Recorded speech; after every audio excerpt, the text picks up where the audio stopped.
happened to me a few nights ago still has my head spinning. I work as a security guard, and my shifts end pretty late, usually around 2 a.m. That night, I was driving back on this isolated stretch of road I take as a shortcut. It's surrounded by dense woods on both sides, not a soul in sight, especially at that hour. I'm cruising along, trying not to let the monotony of the road lull me into drowsiness, when suddenly, my headlights catch something up ahead. It's a car, half parked, half stuck in the ditch on the side of the road, hazard lights blinking weakly. Now, I've seen enough horror movies to know stopping might not be the smartest idea, but then I think, what if someone's hurt, right? So, I pull up a little ways ahead of the car, keeping my engine running. I get out, calling out to see if anyone needs help. No answer.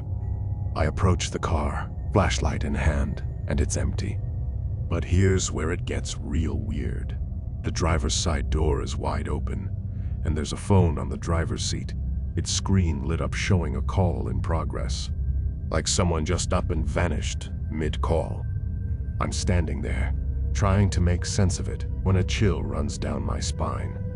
I hear rustling from the woods, like footsteps crunching on the forest floor, but I can't see anyone. My first thought is maybe the driver went to get help, but why leave the phone?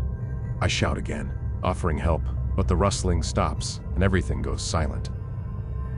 Feeling like I'm in over my head, I decide to call it in. I head back to my car to grab my own phone, and that's when I hear a soft thud, like something hitting the ground, from the direction of the stranded car. I whip around, flashlight darting back and forth, but there's nothing, no one. With my heart trying to beat its way out of my chest, I dial 911, explain the situation, and wait for them to arrive. The whole time, I'm watching the woods, expecting something or someone to come out. But nothing happens. When cops show up, they check the car, the surrounding area, but find no sign of the driver or any indication of foul play. They tow the car, take my statement, and thank me for reporting it. I drive home, but I can't shake the feeling of being watched that clung to me from that road. Next day, I call in to check if they found out anything about the car or the driver. Turns out, the car was reported stolen earlier that day. The owner had no idea how it ended up there or why. I've driven past that stretch of road since then, during the day, and nothing seems amiss. But I can't bring myself to take that shortcut at night anymore. There's something unsettling about the whole thing. How quickly someone could disappear without a trace, leaving behind nothing but a blinking hazard light and an unanswered call. It's made me rethink a lot about what happens in those quiet, unseen places when no one's around to witness it.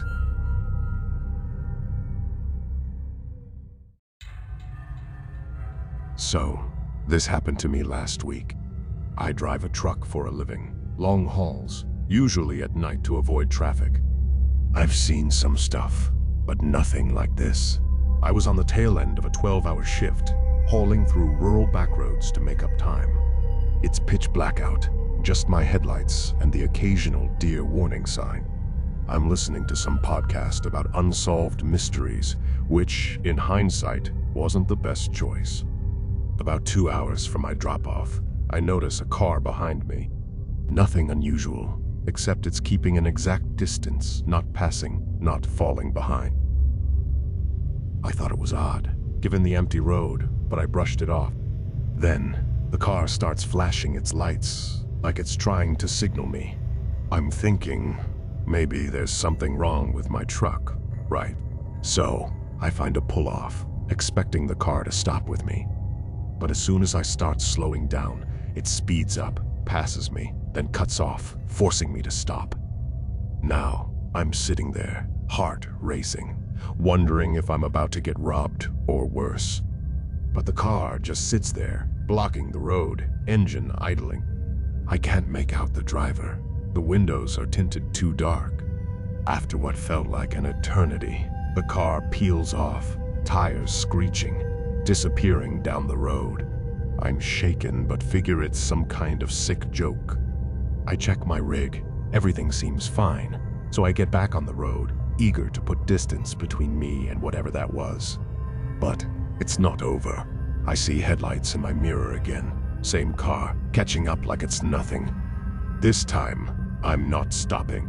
I push my rig as fast as it'll go on these winding roads, but the car keeps pace, sometimes falling back, then rushing up close like it's playing a game. I'm on edge. Every turn feels like it could be my last, expecting to find a blockade or something at any moment. Then, out of nowhere, the car overtakes me, speeds ahead, and just vanishes. No side roads, no driveways, it's just gone. I don't stop until I reach my destination, constantly checking my mirrors. I report what happened to the local authorities, but without a license plate or a better description of the car, there's not much they can do. I've driven that route plenty of times since, always half expecting to see those headlights in my mirror, but nothing's happened. I can't explain what the motive was or where they went, but it's changed the way I view those lonely night drives. Now, I stick to well-lit highways as much as possible, and I definitely don't listen to mystery podcasts anymore.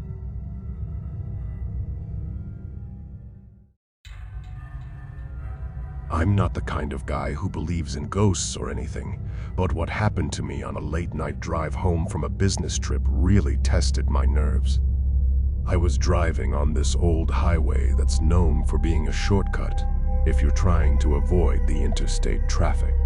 It's not well-traveled, especially at night, and for good stretches, it feels like you're the only person in the world. I had my GPS going, but the signal was in and out because of the area. Around 2 a.m., I'm deep into this drive, and I notice my fuel gauge is lower than I thought. No biggie. I figured I'd come across a gas station sooner or later. Except there wasn't one. Miles and miles, and my gauge is now dangerously close to A. Finally, I see a sign for a gas station next exit. Relief, right? I take the exit, follow the signs through a couple of turns, and find this old, run-down gas station. It's lit, but it looks like something out of an old movie. Whatever, as long as the pump works. I pull up, and there's just one other car parked on the side, no one in it. I try to use the pump, but it's not working.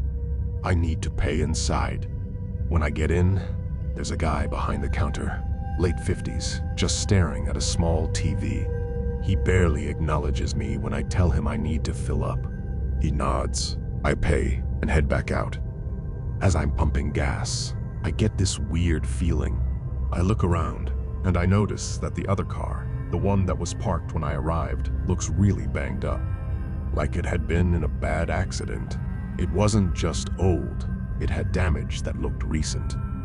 I finish up, decide to use the restroom before I leave. Inside, there's local news clippings on the wall about various accidents on the highway. One of them catches my eye. A story about a hit and run that happened not too far from where we were. Description of the car matched the one outside. I walk out, trying to shake off the chill I got from reading that. The guy at the counter is now standing at the door, just looking at me. I nod to him, trying to be friendly, but he just says, "Be careful out there. Highway's not what it used to be." I get back on the road, my tank full, but my mind racing. I couldn't stop thinking about that car, the news clipping, the way that guy looked at me. The rest of the drive, I kept checking my mirrors, half expecting to see something I didn't want to. When I got home, I did some digging. Turns out, there had been a string of accidents on that stretch, some unsolved hit and runs, others just strange occurrences. No concrete explanations, just a lot of theories and warnings from locals to avoid that highway at night. I can't say for sure what was going on at that gas station, or if that car had anything to do with the accidents, but the whole experience left me with a firm resolution: I'll stick to the main roads from now on, no matter how much longer it takes. Real life, it seems, can be unsettling enough without needing to embellish it with tales of the supernatural.